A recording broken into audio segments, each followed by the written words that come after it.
Halo guys, ketemu bareng aku Salma dari Hear Me Sal. Di sini aku mau bagiin pengalaman aku tentang impian aku kuliah di Al Azhar. Sebenarnya emang sih dulu itu adalah impian terbesar aku untuk kuliah di Al Azhar Kairo.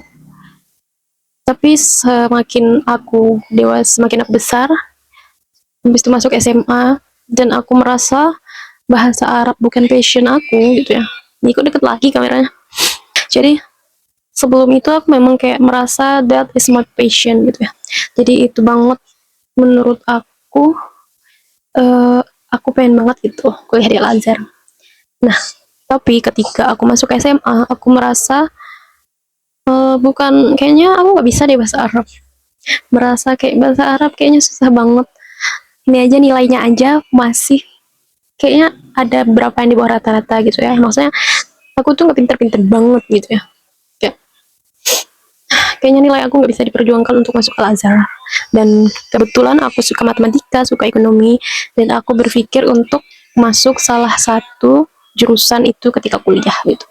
Dan akhirnya aku, waktu ditawarin SNBP aku nggak ikut karena waktu itu kan masih santri dan aku pengen ngabdi dulu gitu, karena pengen ngerasain banyak pengalaman gitu, nggak pengalaman jadi santri doang tapi pengalaman jadi guru gitu. Ketika jadi guru aku yakin gitu sana tuh pasti banyak pengalaman yang bisa bikin aku lebih tumbuh gitu. Dan bener aja ketika aku pengabdian itu banyak banget pengalaman yang bikin aku tumbuh, yang bikin aku merasa lebih percaya diri, walaupun banyak mungkin drama-drama yang bikin kita down gitu ya. Ketika memilih untuk kuliah di mana gitu, aku akhirnya pertamanya memilih SNBT dulu kan, dan aku milih jurusan itu semuanya akuntansi bukan ekonomi, akuntansi, karena akuntansi kan lebih ke ngitung-ngitung dan aku sangat prefer untuk ngitung-ngitung itu gitu loh. Akhirnya aku pilihlah jurusan akuntansi dua-duanya, tapi masalahnya waktu itu aku belum paham itu milih-milih universitas. Akhirnya aku pilihlah yang paling jauh ketinggian mungkin, tapi mungkin karena aku pengen juga gitu, dari dulu emang pengen di mana, coba tebak, di UGM.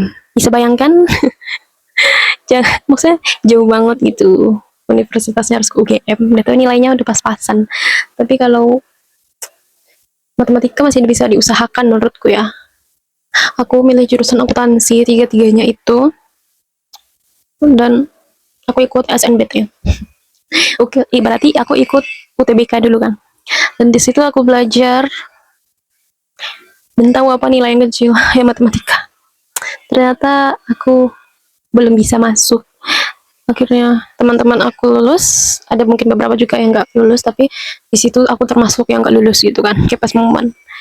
Sebenarnya aku sedih, mungkin sedih itu karena teman-teman kita masuk gitu ya, sedangkan aku nggak masuk satupun. Kayak ya Allah, tidak lolos, mungkin ini bukan jalanku gitu. Aku selalu positive thinking aja setiap ada hal-hal yang bikin aku tuh merasa gagal atau merasa nggak bisa, aku selalu positive thinking sama Allah, oh mungkin bukan ini jalannya gitu. Aku nanemin itu kan dalam hati. Sebenarnya itu sedikit mengecewakan, tapi waktu itu aku percaya bahwa semua jalannya udah diatur sama Allah. Ya, walaupun aku si manusia pendosa ini gitu ya, banyak salahnya, banyak dosanya juga banyak mungkin ya, tapi aku tetap yakin sama Allah, Allah pasti kasih gitu jalan yang terbaik gitu kan. Tapi sebelum itu aku ikut juga tes kemenak. Itu kan mendadak banget ya, karena aku sebelumnya persiapinnya UTBK gitu, jadi belajarnya mendadak dan udah setahun nggak diulang itu pelajaran kan, karena lagi pengabdian gitu kan, jadi udah banyak yang lupa. Akhirnya pas ujian pun mau anda bisa jawab gagal lagi. Dan itu sebenarnya aku sedih banget, kayak sebenarnya jalanku kemana kalau nggak ke sini gitu. Aku sampai mikir kayaknya kalau nganggur ini banget nggak ya gitu. Dan pas pula waktu itu ada berita adik aku terima di lewat jalur SNBP gitu ya, ke UI gitu kan, aku kayak ngerasa wih, adik aku duluan nih gitu, bisa nggak ya aku, kayak takut gitu. Karena kan kita sebagai anak pertama kayak ya Allah, ada juga tekanannya gitu kan, tekanan dari diri sendiri sebenarnya ya, tekanan dari sendiri untuk lebih baik gitu, contoh untuk jadi contoh yang baik itu buat adik-adik gitu kan, pokoknya di keluarga pokoknya harus jadi yang terbaik gitu kan. Jadi kalau anak pertama tuh pasti pikirannya hampir semuanya begitu. Nah, setelah itu, setelah gagal 2 kali, aku udah kayak ya Allah, mungkinkah harus mengabdi lagi setahun lagi. Aku udah hampir mikir gitu. Dan aku nggak tahu gitu mau masuk mana lagi karena 2 itu kan udah hilang karena aku cuman punya opsi SNBT itu sama yang Kemenak gitu. Waktu itu aku nggak tahu kalau ada jalur konsorsium, dan aku juga nggak tahu sebenarnya nilai ijazahku berapa gitu kan. Kira diumumin lah boleh ikut konsorsium jalur ini kan, jalur perjanjian, jalur muadalah gitu sama Mesir. Nah, dikasihlah nama-namanya yang nilainya itu Jahit Jidan sampai Mumtaz gitu kan, pokoknya minimal Jahit Jidan. Dan aku merasa ya nilai aku kayaknya nggak sampai gitu kan, ujian aja aku kayak kayak udah ngos-ngosan dan hampir ada banyak yang tidak bisa aku jawab, jadi aku merasa nilai pasti Jahit lah gitu, bukan Jahit Jidan. Pas aku buka ternyata ada nama aku gitu kan, tertera di situ Jahit Jidan. Aku kayak mau nangis.